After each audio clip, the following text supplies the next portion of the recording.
Hi, it's Chippa. No, it's not Chippa. It's the radio show. We thought. No, you I'm can't going be home. here today. I'm going home. It's going to be a long show. You can't. Chip. If Chip is here the whole day, I'm gone. Yeah, Opie and Anthony ain't coming in.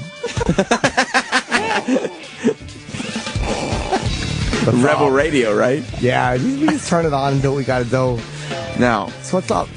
Opie and Anthony are not here. I'm not doing this. Bob Kelly is here. I am here.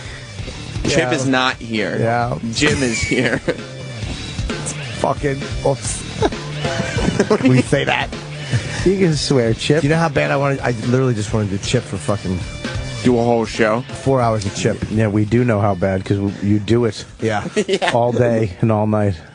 But, yeah, I got a call this morning. It was, we knew Ope wasn't coming in because he's taking his occasional Fridays because he wanted to take a lot of time off this summer, so he kind of saved up his days. And Anthony's always, you never know if he's going to want to in the last minute because, it's like a day off. You get to relax. Yeah. So I get the call from Kenny, and he calls me, and he's like, do you want to not do the show? You don't have to, but Bobby's going to be in, or do you just want to come in and mess around for, a short show? We're not going to do a full show, I don't think. And Sam, I'm like, all right, well, come in. You never know. I mean, we could just get going. Yeah, I do know. We would do a short one. Yeah, sometimes we get a pretty good idea. Fucking tired. And I'm like, why would I say yes to that when I could have just went back to bed? Yeah, that was a question a lot of us in the office had. Why would Jim have said yes to that? He could have just... It's because Jim's a creator, man. He has a creative soul. Is that it? He's not going to... Yeah, I mean, look, man. He has art in his heart. And Bob's got an eye thing going on, so he's got sunglasses on. Yeah. So he's sitting here in the studio, leaning back in his chair with his Ray-Bans on, going, hey, man, Jim's a creator. What are you going to do? We're all artists. I think that should be his new slogan, Art in My Heart. It's like watching Brando be interviewed on the set of The Island of Dr. Moreau. Yeah. Big dumb sunglasses. It's making me angry. I take it that's one of the movies he was big on. Well, yeah, it was one of his last films. Too. Yeah. Earpiece in. Not one of his earlier good-looking pieces. Yeah, this was not the On the Waterfront This is sequel. when he had like a little monkey man on his shoulder? Yeah. Okay. So, and then I realized I had to announce something today anyway, but I'm like, why did I go to bed till 10:30 and then just do the fucking... This is before I even knew you were coming in. What are you going to announce? Just a show I have, nothing major. I can't wait for your big announcement. Yeah, it's going to be really special. I have AIDS. Well, that wouldn't be an announcement, that'd be a confirmation. And then Sam, Sam and I went and did something last night. So I was like, we can talk about that. What, you guys did something? Oh, yeah, we did. What the fuck is that? We went and saw, I had tickets to see Gene Wilder speak at the 92nd Street Y. Right. And he never does interviews. Like, I watched something with him in 1979, and they said, wow, this is rare. You don't do interviews. Like, he hates them. How was he in 79? He was great. I mean, but he was quiet and weird, just like we expected him to be.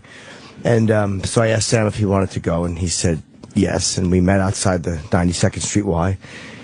And it's always a good thing to get a picture. You always want to that's the obsession at these things, is you want to meet the guy. Well, I didn't even know that was him. a thing. Like, I was just going to see Gene Wilder. I didn't think, there was going to be a meet and greet or whatever, but we got there and... Anytime Jim invites you to anything... Yeah.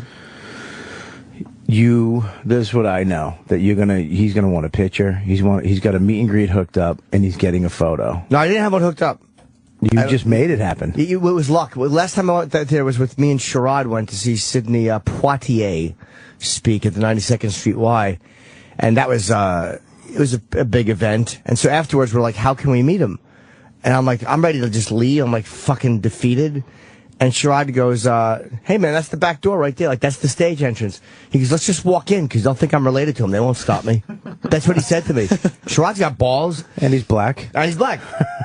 Yeah. So we just walked in. If it was Bill Burr, it wouldn't have worked so well. No. Oh, they would have thought he was there to assassinate Sidney Poitier. So we walked back, and it worked. We just walked backstage, and I had done something at the 92nd Street Y with... Whoopi Goldberg and I think Judy Gold and one other person. It was a Carlin tribute. So the security guys knew Sherrod from something, and they knew me because I didn't remember them. They're like, "Oh yeah, you did that thing."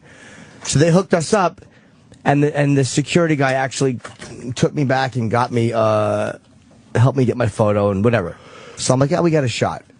So Sam and I walked in, and that same guy was up front, Yeah, like at the first guy we saw knew exactly who Jim was. I guess you remember him from last time. Yeah, stalking Sidney Poitier. Yeah, and he goes, hey, and he took us back, and he goes, hey, and he just brought us into this room, and he introduced us to the woman, and he goes, yeah, Jim was here last time, and he goes, I thought maybe because Gene's coming out to take some press photos, they could meet him.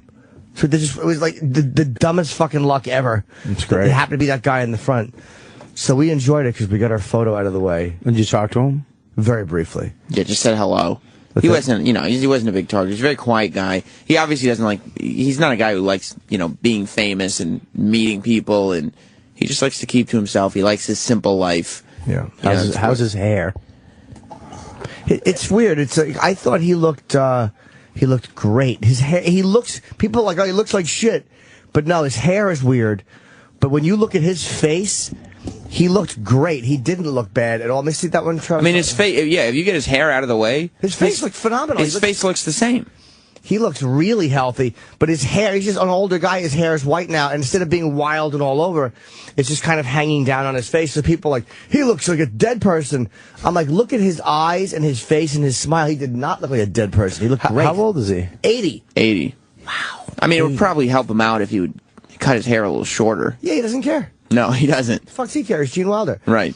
And the woman, me and Sam kind of walked over to where Gene was when he came out to take his press photos. And there was only like a couple of press photographers and like 5 people. Who interviewed him? Robert Osborne? Yeah. I don't know who that is, but Robert Osborne. I guess he does a lot of interviews at the 92nd Street Y. And he does some show. They said what he did. He does a bunch of celebrity interviews on shows. You'll know him if you hear his voice. He has a great speaking. He sounds like Bill Curtis. Yeah. From those crime shows. What is he doing now, though? Who? Gene. He writes books, and that's what he was talking about. Was this? He only talked about this book for a minute, which. Yeah, and he said he only did like 18 movies total. Like he didn't do a lot of movies, and he stopped making them pretty quick. Like he hasn't made movie in 22 years. 22 years. Because he doesn't like movies anymore. He doesn't like what they are, and they asked him about, and Osborne asked him about it, and said, "Why don't you make movies anymore?" And he said, "Just like he gave an honest answer. He's like, he's like the language, like he doesn't like all the cursing, and he's like an old school guy. He's just not what he likes, and he thinks that the scripts are not good, and he just is like, and when you look at the movies he did a few shit ones." And he was honest about him. Yeah. He did the Producers, though, was probably one of the funniest movies Absolutely. ever. And him with Zero Mostel was the opening scene there with those two was one of the funniest scenes ever filmed. Well, he told the story of that. He said that when he went for the audition, he said he was very nervous, and he walked in, and Mel Brooks, who he had known, introduced him to Zero Mostel, and he said Zero Mostel walked over and kissed me on the lips. And he realized in that moment that he did it to relax him. Because he knew he was nervous and like everything's okay now, and of course he got the part. But we talked to him. He's a shy, quiet type guy. Right. He doesn't find himself funny. He doesn't think he's funny. No, as a person, he goes, "I'm funny in the movies, but off stage, no." He's just quiet. And we took our photos and we went out and watched it. It was really nice. Yeah. He's a nice man. That's what he is. He's a nice older man who likes to be at home. He enjoys a cup of tea. Because he mentioned that multiple times, that he enjoys to drink a cup of tea and give his wife a kiss. He doesn't live in the States, though, right? I don't know. He lives in England, right? He lived in England for a while because he was doing stage stuff over there, but I think he might be back in New York now. I think he lives in New York. What he said he likes to do is he likes to write. He said he loves writing because he's quiet. And then he says, "I love to write and then come out, sit with my wife, have a cup of tea, give her a kiss, and then go back in and write." Yeah. I'm like, what a day of a nice man that is. Yeah. That made me feel good. Probably just wears house slippers all the time. Just relaxes. Yeah.